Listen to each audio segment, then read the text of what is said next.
Hey, it's Michael Mann from Michael Mann Security Services, and welcome to episode 2 of the Protector series.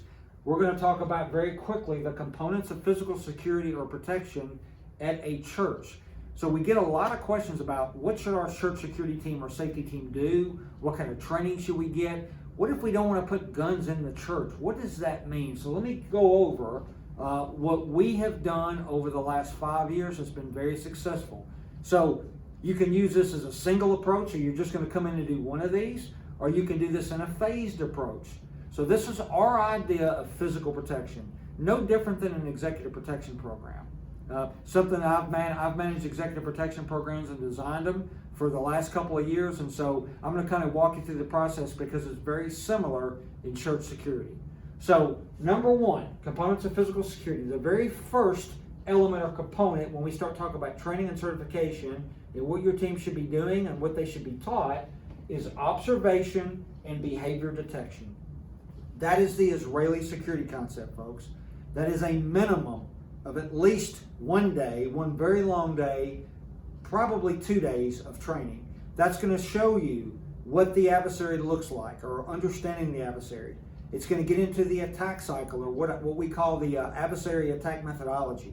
It's going to get into the detectable elements of that methodology, and then it's going to get into teaching you how to understand your environment, what is expected or what's the norm for your environment. And once you pick up an AAM element and something that's abnormal or a variation of the accepted norm in your environment, what you do about that based on some other things like just something that you see, what some people may call suspicious activity. I'm just going to call it an indication of something being suspicious or outside the norm. So all those elements of how you pick that up, what that looks like, and then how you address it or how you validate or refute that behavior, whether or not it's attack or adversary attack methodology, or it's just something strange. It's just somebody that's doing the normal thing. It just looks out of place, and we're going to make sure that that's what it is. All right. The second element, or that second approach when we talk about physical security, then would be medical response. More than likely, your church is never going to experience an active shooter event. According to the CDC, or Center for Disease Control in the United States of America, 650,000 people a year die of heart disease. Those are people that have heart attacks. They go into cardiac arrest. They do all. I mean, obviously, you guys know what heart disease and the ailments that are caused by heart disease. So, because of that, I want to pay attention to the medical response. I want to know how to deal with that. So, in church, someone's much more likely to have a heart attack than for somebody to come in with a gun and start shooting folks. So, I want to know CPR, or the team needs to know CPR.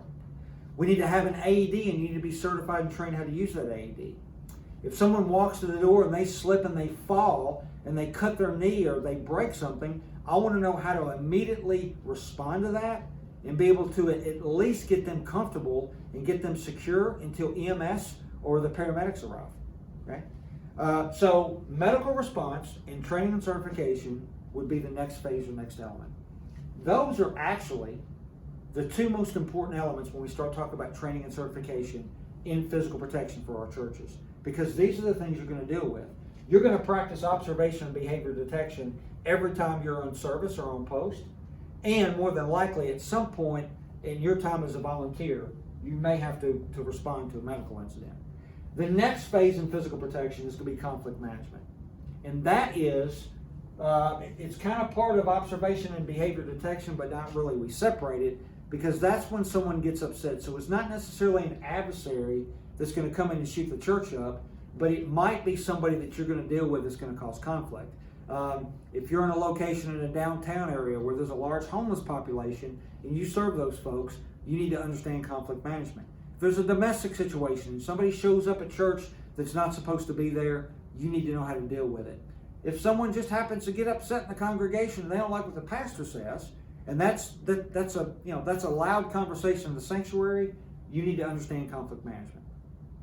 And so if you want to move to the next phase, then we get into unarmed defense. Krav Maga is very popular.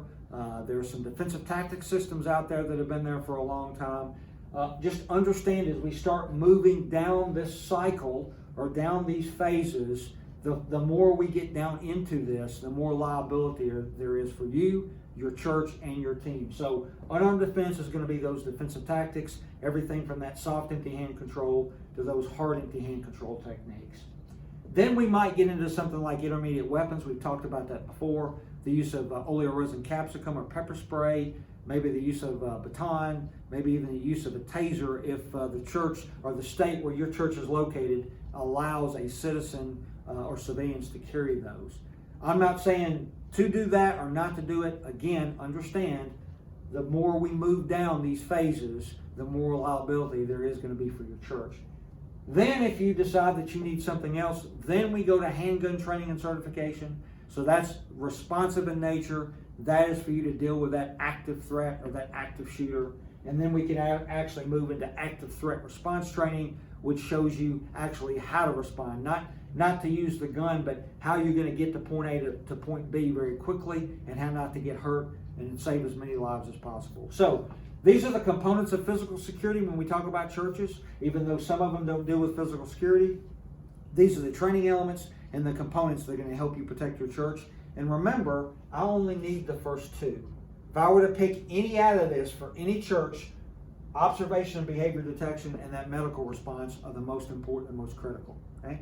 If you have any questions, contact us at Scott M, SCOTTM, at michaelmannsecurityservices.com, or visit us on Facebook, send us a message, Safe with Man, or you can get us at contact at michaelmannsecurityservices.com. And remember, it's about prevention, not response.